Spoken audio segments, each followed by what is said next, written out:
कि मुझे शांति नहीं मिली, आनंद नहीं मिला, भगवत साक्षात्कार नहीं हुआ, दिव्य स्वप्न नहीं आते, दिव्य महापुरुषों का संभाषण नहीं मिला, अभी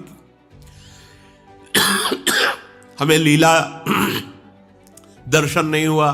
बिल्कुल आप शांत रहिए, ये आगे से आगे आपको मिलता। और आपको एक आंतरिक बात बता दें, परमार्थ में प्रभु इसलिए आपको आपके सद्गुणों का अनुभव नहीं होने देते कि आपको अहंकार आ जाएगा।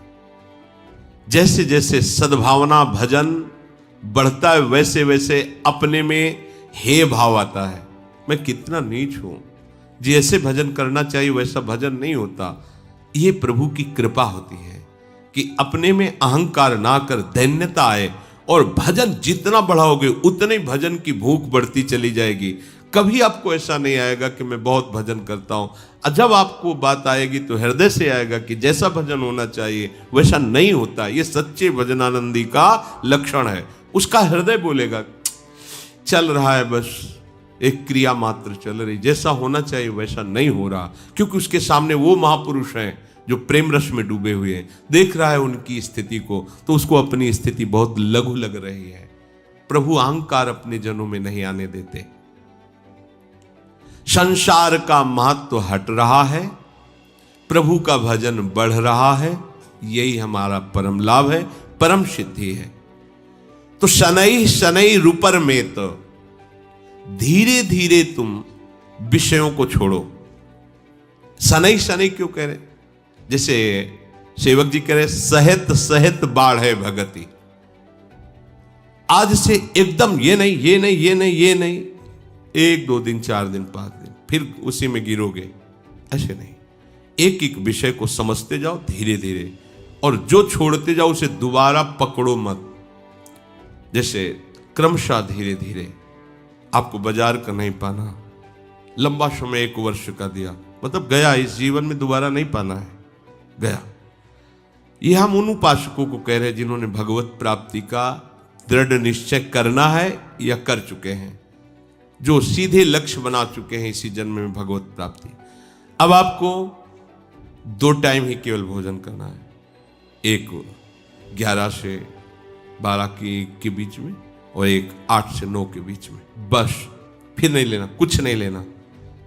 ये रसेंद्री का संयम प्रारंभ हुआ। महापुरुषों से सुना है कि आपकी और इंद्रियां सब वश में हो, रसेंद्री वश में ना हो तो आप जितेंद्री नहीं माने जाओगे। अगर रसेंद्री वश में तो स्वाभाविक सारी इंद्रियां अपने आप वश में हो जाएंगी। वनवासी को रसेंद्री पर विशेष अधिकार कर लेना चाहिए। हम लोग रसेंद्री को एकदम छूट दे देते हैं और सोचते हैं अन्य इंद्रियों पर हम अपना शासन कर लेंगे। असंभव। मूल है रसेंद्री, रसेंद्री को सुधार लो, सब ठीक हो जाएगा, इसी से सब है। तो रसेंद्री सुधारने के लिए जैसे जैसे आपके कदम बढ़ रहे, जैसे जैसे महापुरुषों के द्वारा सिद्धांत हमारे सामने आते जा रहे, जो जो कदम बढ़ाते जाएं बिल्कुल आगे आप बढ़ाइए, पीछे मत हटाइए। कोई भी परेशानी है 1 हफ्ता 10 दिन, बस औषधियों के द्वारा उसे क्रॉस कीजिए, उस समय को खत्म। फिर इसके बाद आपको वो, अगर आप कमजोर हैं तो फिर आप बार बार गिरेंगे, फिर बात नहीं बनेगी। एक बार आपने शासन किया इंद्रिय पर, बस चढ़ते चले जाओ। दुश्मन को सांस लेने का अवसर मत दो। देखो, वही धोखा खाता है जो अपने शत्रु पर दया करके बख्श देता है। चतुर शासक शत्रु को बख्शता नहीं है। जो इंद्रियां हमें अनंत जन्मों से हमारे प्रीतम से विमुख रखकर हमारा नाश करती रही हैं, आज गुरु कृपा से उन पर शासन करने का हमें अवसर मिला है। दुश्मन नीचे दब चुका है, आप ऊपर से उसको छोड़िएगा नहीं, आप चढ़े बैठे रहिए जब तक उसकी दम न निकल जाए, फिर बात हो जाए। उसकी दम निकल गई तो अब हमारी दम रहेगी। अब हम अपनी दम से चलेंगे प्रभु की तरह। इंद्रियों की दम निकल जाना, मन की दम निकल जाना, विषयों के प्रति आकर्षण नष्ट हो जाना, मन मरा अर्थात विषयों की स्फुरना ही बंद हो गई। ये करना ही है, ये नहीं कि बस अब कुछ दिन की और बात है फिर नहीं। अब ये जन्म के जितने भी हमारे अंदर दोष हैं, झूठ ढूंढ करके उनको शनै शनै रूपर में बुद्धिया धृत ग्रहितया, बड़े धैर्य पूर्वक धीरे धीरे कदम बढ़ाओ, जो छोड़ते जाओ दोबारा उधर मत देखो। जितने कम से काम चलने लगे बहुत अच्छा है। हर समय भजन परायण रहो। ये विषयों के सेवन से कोई शांति नहीं मिलती। जल्दीबाजी विषय त्याग के लिए भी न करें। देखो ये बहुत शोधी हुई बात भगवान कह रहे हैं। आज से ये बंद, आज से ये बंद, आज से नहीं बंद कर पाओगे। धीरे धीरे एक चीज छोड़ो, 2-4 महीने आराम से रहो, फिर धीरे से छोड़ो, फिर धीरे से छोड़ो। नाम को पकड़े रहो। आप धीरे धीरे एकदम निर्विकार हो जाएंगे। एकदम सब पूरी लाइन काट दी तो सब पूरी लाइन चलने लगेगी और बढ़ के चलने लगेगी। देखो कोई भी विषय जब हम छोड़ते हैं तो जो इंद्री जिस विषय में आसक्त रही है वो पूरे जोर से हमको परास्त करने की कोशिश करेगी। जितना पहले सेवन नहीं करते उससे अधिक सेवन करने लगोगे। जब आप छोड़ने का संकल्प बनाना चाहोगे वो आपको ये दिखा देगी कि तुम मेरे बिना जी नहीं सकते हो। अब आपको दिखाना है कि मैं तुम्हारे को मार के रहूंगा। धीरे धीरे धीरे धीरे कदम बढ़ाते हो जाओ। उसको ये समझने न दो कि हम इसे छोड़ने वाले हैं। धीरे, और एकदम नहीं छोड़ा जाता। धीरे धीरे छोड़ते छोड़ते ऐसी ऊंचाई पर पहुंचे, बस राधे श्याम। जहां छूटा तो दोबारा नहीं स्वीकार करना, ध्यान रखना। धीरे धीरे भगवान कह रहे शनै शनै रूपर में बुद्धिया धृति गृहीतया। धीरे धीरे उपेक्षा करते हुए ठान लिया है कि अब इसे नहीं खाना है पर खाएंगे। धीरे धीरे उसको छोड़ेंगे। एक को जिस दिन छोड़ पाए फिर उसके बाद चाहे मर जाए उसे खाएंगे नहीं। ये नियम लेना चाहिए। धीरे धीरे जिस विषय का त्याग किया उससे मुक्त हो गए। हमें पूरे जगत से मुक्त होना है, पूरे जीवन मुक्त होना है। तो धीरे धीरे जिस विषय की आवश्यकता नहीं थी प्रभु ने छुड़वा दिया। अनावश्यक वस्तुएं, जो आवश्यक है रोटी दाल पानी हवा, ये हमें सब मिल रही शरीर पोषण के लिए। धीरे धीरे विषयों की उपेक्षा करते हुए उदासीन हो जाए और फिर एकदम उपराम हो जाए। उसका चिंतन नहीं छोड़ दे। देखो चिंतन तब छूट जाएगा जब आपको यह कि अब कोई व्यवस्था उसकी बनने ही वाली नहीं है। कामनाओं का त्याग करने के लिए तुम उत्साहित रहो। हम काहे के लिए उत्साहित रहते? कामनाओं के द्वारा भोग भोगने के लिए। और परमार्थ क्या कह रहा है? कामनाओं के त्याग के लिए तुम उत्साहित रहो। मन से इंद्रिय समूह का संयमन करते रहो। ये मन आपको सहयोग नहीं देगा। आपको इसे प्रभु के आश्रय से जबरदस्ती हटाना होगा।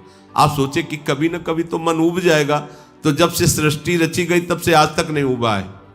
गोस्वामी जी कह रहे मेरो मन हरिजू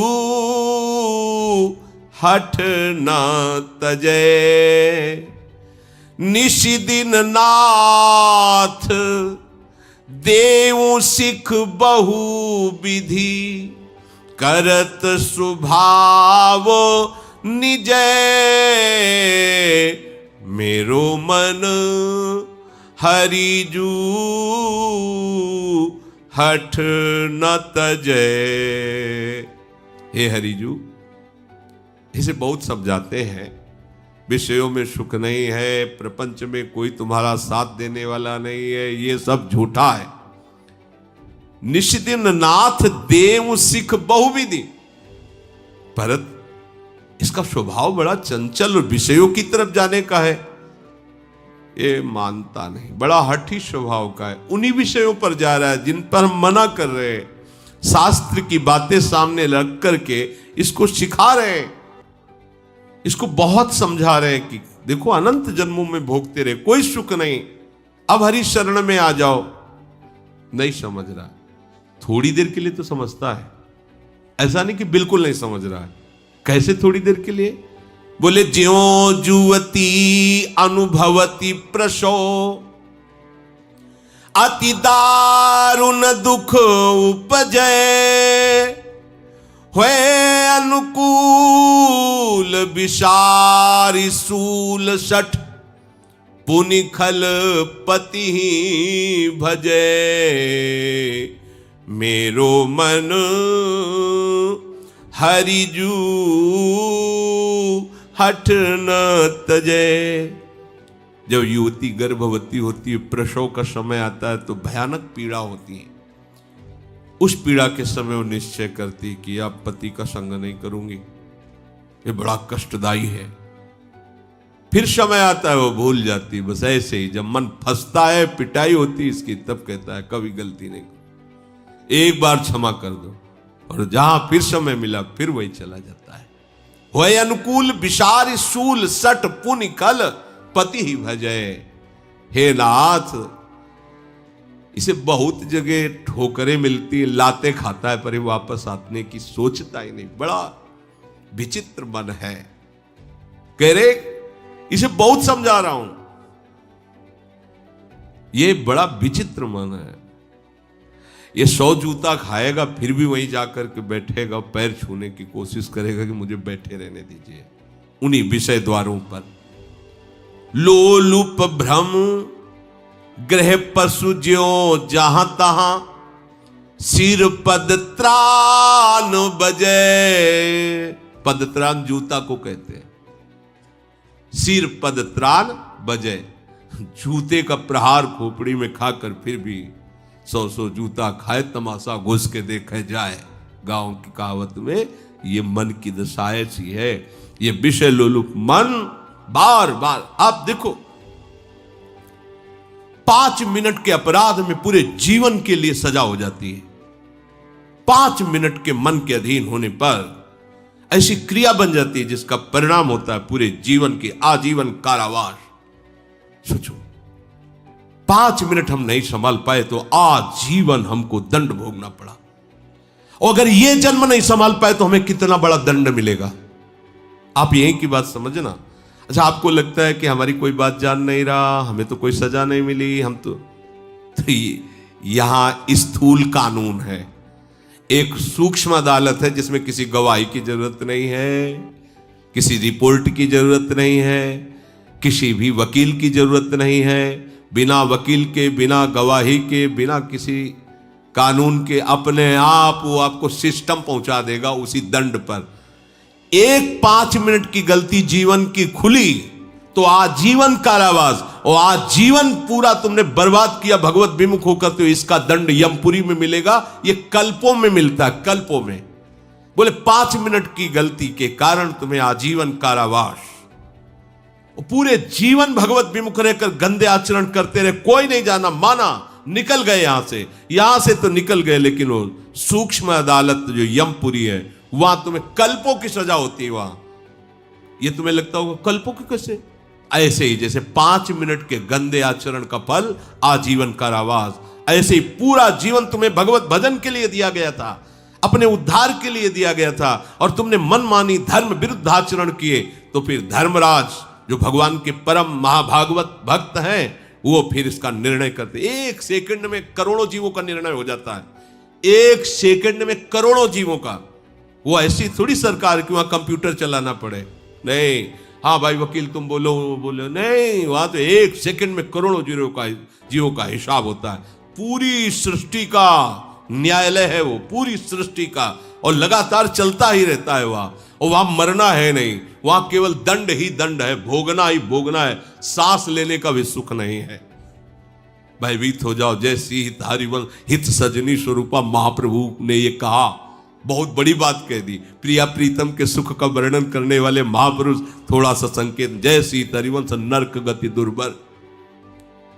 नहीं मानता है मन। हम अपनी इंद्रियों की गंदगी ये साफ करें, जो इंद्रियां बार बार गंदे विषयों की तरफ जा रहे हैं, और इसकी सफाई के लिए समर्थ है नाम। नाम, निरंतर नाम। भूलिए मत, घाटा मत कीजिए। ये परम धन है, सच्चिदानंद में। त्रिकाल में भी, महाप्रलय में इस नाम का नाश नहीं होता। ये सुरक्षित रहेगा, आप जहां भी होगे आपके पास रहेगा, ये आपकी सुरक्षा करेगा, आपको सुख प्रदान करेगा। ये आपका बल है, ये नाम ही बल है। वो बड़े अभागी हैं जो इस बल को न रखकर और बल को रखते हैं। अपबल, तपबल और बाहुबल, चौथो बल है दाम। सूर किशोर कृपाते सब बल, हारे को हरिनाम, ये है सब बल। पर जो इधर से हार गया है जगत की तरफ से, थक गए प्रभु। मेरे नेत्र, मेरे हाथ, मेरे पैर, मेरी बुद्धि, मेरा बल सबने साथ छोड़ दिया, तब ये नाम का बल पकड़ा जाता है। अभी आप थोड़े बारे कोई न कोई बल का आश्रय लिए, इसलिए नाम को भूल जाते नहीं। कैसे भूल सकते हैं? महाबल नाम है, तत्काल रक्षा करता है, सर्व सामर्थ्यशाली है। अपने लोग इतनी महामहिम नाम की महिमा सुन करके भी प्रीति नहीं कर पा रहे। दुर्भाग्य नहीं तो और क्या है। नाम को छोड़कर और कुछ बोलते हैं, और कुछ सोचते हैं, और कुछ चिंतन करते हैं, राग द्वेष का चिंतन करते हैं, भोगों का चिंतन करते हैं। अभी मूढ़ता छोड़ नहीं पा रही। हमारी बुद्धि इस मूढ़ता को नहीं छोड़ पा रही। तो भगवान कह रहे छोड़ो। श्री भगवान कह रहे बुद्धि में ऐसा धैर्य रखो, धीरे धीरे इन विषयों को छोड़ते चले जाओ, इनसे उपराम होते चले जाओ। एकमात्र अपने आराध्य देव युगल सरकार में सम्यक रूप से बुद्धि की स्थापना कर दो। धीरे धीरे विषय छोड़ने की बात कही गई। एकदम उकताया हुआ हाथ छोड़ा, 10 दिन बाद फिर उसी में गिर गए, ऐसा नहीं। क्रम से धीरे धीरे जितना पैर आगे बढ़ाओ, फिर पीछे मत हटाओ। जो छूटा उसे दोबारा सेवन मत करो। वो हमारा जीवन नहीं है। उसके बिना हमारा जीवन चल जाएगा, लेकिन प्रभु के बिना हमारा जीवन नहीं चलेगा। संसारी आदमी का जीवन प्रभु के बिना चल रहा है, ऐसा अनुभव में आता है उसको। रुपया नहीं तो जीवन नहीं, रिश्ते नाते सने संबंधी नहीं तो हमारा जीवन नहीं, भोग सामग्री नहीं तो जीवन नहीं। तो फिर क्या आत्महत्या कर ले? यही हो रहा है। लेकिन वास्तविक बात है, प्रभु नहीं तो हमारा जीवन नहीं, उन्हीं से हमारा जीवन। जब ये समझ जाओगे तो ये बात नहीं आएगी कि मैं अपने शरीर को नष्ट कर दूं। आपका हृदय किसी भी परिस्थिति, किसी भी समस्या में हो, आनंदित रहेगा, क्योंकि आपके जीवन धन आपके साथ है। और वो जीवन धन कौन है? जो अनंत ब्रह्मांडों के स्वामी। तो कमी क्या? फिर क्या कमी? फिर उदासता कैसी रहेगी? फिर निराशा कैसी रहे? समझो इस बात को। बुद्धिया धृत ग्रहीतया। उपासक जब साधना करता है, उपासना करता है, तो उसको काम क्रोध की ऐसी चोट लगती कि घबराता है, उकताहट पैदा होती है। जल्दी भगवत साक्षात्कार हो जाए, झंझट खत्म हो। क्योंकि आसपास से उसको इतना ताप लगता है विकारों का कि वो सोच ही लेता जल्दी से भगवत प्राप्ति हो। हाँ, अभी 3 दिन हुए, नहीं हुई, पता नहीं इस मंत्र में ताकत है कि नहीं है, इस साधना में है कि, छोड़ो, दूसरी पकड़ो, तीसरी पकड़ो। नहीं नहीं, ऐसे नहीं चला जाता परमार्थ में। ये भगवत मार्ग है, धैर्य पूर्वक चला जाता है। बुद्धिया धृति ग्रहीतया। कभी भी इस मार्ग में निराशा हमें लानी ही नहीं है। बहुत ध्यान से सुनना। भजन करते समय, ध्यान करते समय, भगवत आराधना करते समय हमारे हृदय में ये माया जनित प्रेरणा आएगी। देखो ना, इतने दिन करते हुए तुम्हें क्या लाभ मिला, वो आपको इधर से हटाएगी। ये माया का क्षेत्र है। ये जो विचार आ रहे, इतने दिन हो गए तुम्हें भजन करते, ब्रह्मचर्य रहते, तुम्हें साधन करते, क्या मिला? और देखो ना इन लोगों को कितने आनंदित है, विषयों में खेल रहे हैं, जो चाहे वो भोग रहे हैं, जो चाहे वो खा रहे, कितनी मौज मस्ती है। और इतने दिनों से हम ये संयम, ये संयम, ये संयम, मिला क्या यार? जिंदगी तो वैसे ही जलते हुए जा रही। ये प्रेरणा करेगी माया, ये भ्रम पैदा करेगी। अभी भगवत प्राप्ति तो हुई नहीं, कोई आनंद तो आया नहीं। आगे क्या होगा जब इतने दिनों से नहीं आया है? इस बात को लेकर साधक को माया अपने में आकर्षित करती है। देखो, उधर नहीं मिला ना, इधर तुरंत देंगे, ये भोग लो, ये देख लो, ये सूंघ लो, ये खा लो, ये पी लो। और साधक भूल कर बैठता है। जो असावधान साधक है वो चख लेता है, फिर जो जहर चढ़ता है वासना का, फिर उपासना में प्रवेश ही नहीं हो पाता। साधक को सावधान रहना है कि हम भजन का अभ्यास जो कर रहे हैं यही सिद्धि है। बार बार वही बात समझाई जा रही। आपको उकताने की जरूरत नहीं, घबराहट नहीं, निराशा नहीं, उकताना नहीं है, धैर्य रखना है। बिल्कुल साधन में सफलता नहीं मिल रही, बहुत समय तक सफलता नहीं मिल रही, अर्थात कोई दैवी संपत्ति नहीं दिखाई दे रही, कोई भगवद आनंद नहीं लग रहा, फिर भी सत्य है नाम, सत्य है धाम, सत्य है भगवत मार्ग, चुपचाप चलते रहो, तुम्हारे अशुभों का नाश हो रहा है, तुम्हें पता नहीं चल रहा है। तुम्हें विफलता दिखाई दे रही है लेकिन उसमें सफलता है, तुम्हें समझ में नहीं आ रहा। माया में सफलता दिखाई दे रही लेकिन तो विफलता है, तुम्हें समझ में नहीं आ रहा। वर्षों के वर्षों बीत जाएं, शरीर भले छूट जाए, परवाह नहीं, पर भजन नहीं छूटने देंगे, कुछ लाभ मिले या ना मिले। ये इस मार्ग का उपासक कैसा धैर्यवान होता है।